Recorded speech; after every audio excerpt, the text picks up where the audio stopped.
Hello, I'd like to make a quick update on this Puukko Pekka Tuominen design made by Spyderco in Taichung, Taiwan. This is S30V, all right, yeah. So I sharpened her up, and with the Naniwa stone, kind of started polishing on that bevel a bit there. And this may well be my best carving knife now. I don't know, I'd have to do some comparative study, but now that I just convexed out that chippy zero edge just a little bit, this thing is absolutely sublime. Just, whoa.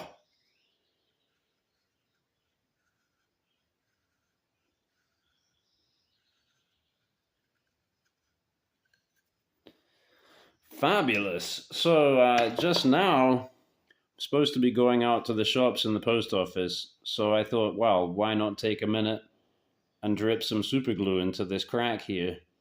And then I thought, well, I better scrape on it and make a video about it and blah, blah, blah. So I'll try and keep it quick, but yeah, you can see I dripped the super glue in there. As per the advice and wise counsel of Dustin Mello, Jimbus Maximus, and others, opted for super glue over epoxy. And the advice was then to obviously sand it and buff it out. But I have opted for using this scraper for now, just to remove most of this bead. I'm going to have some trouble here with the focusing, but you can see that I'm focusing my scraping efforts right on the glue and trying not to run off onto the wood, such as one inevitably would with sandpaper. You know, it'd be pretty hard to just only hit the glue there. So that's why I'm using the scraper, and it's also cheaper than sandpaper.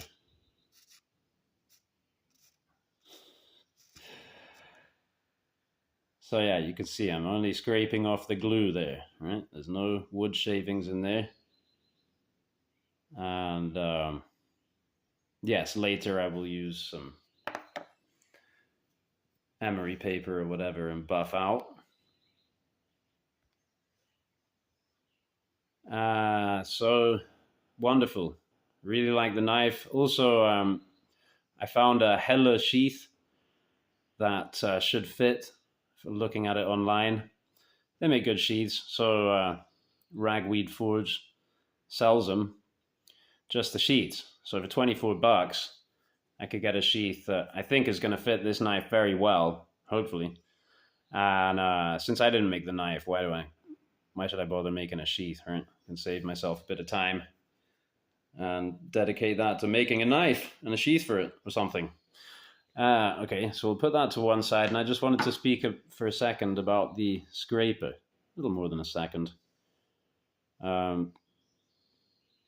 lot of people may be familiar already, but this is not sharpened after the manner of a knife.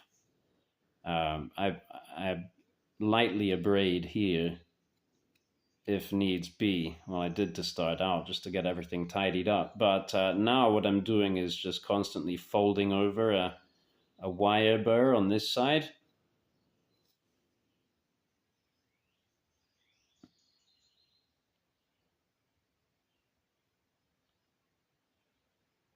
And so that is kind of juts out at about a 45-degree angle there.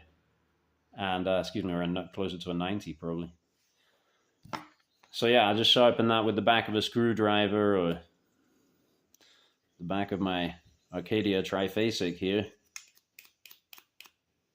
You hone it by just, keep rolling that bead over, and then as you scrape with it, you wear the bead out.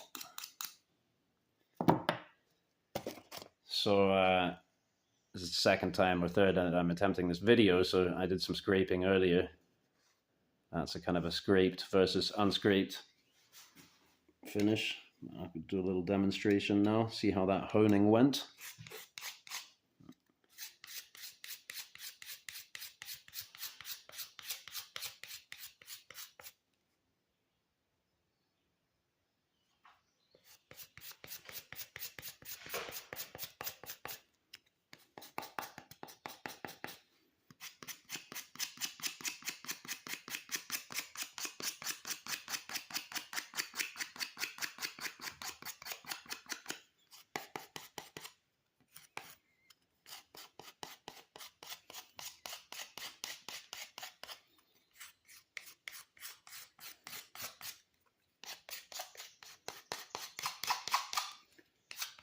So yeah, the scraper.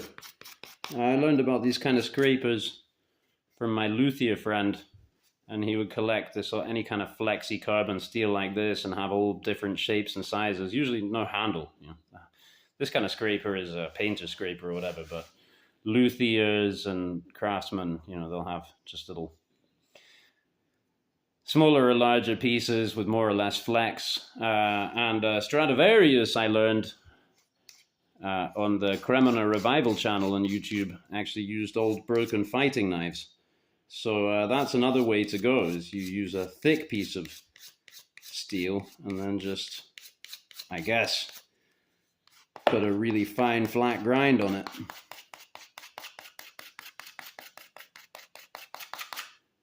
Yeah, and I have some knives that are kind of done up more for scraping as well. You round out the point on them or whatever, make them real thin. So I need to make a bowl scraper really to get into this kind of shape here. This one's not bad, it's a little rounded.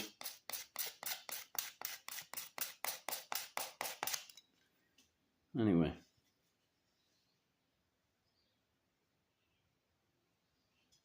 Thanks for watching.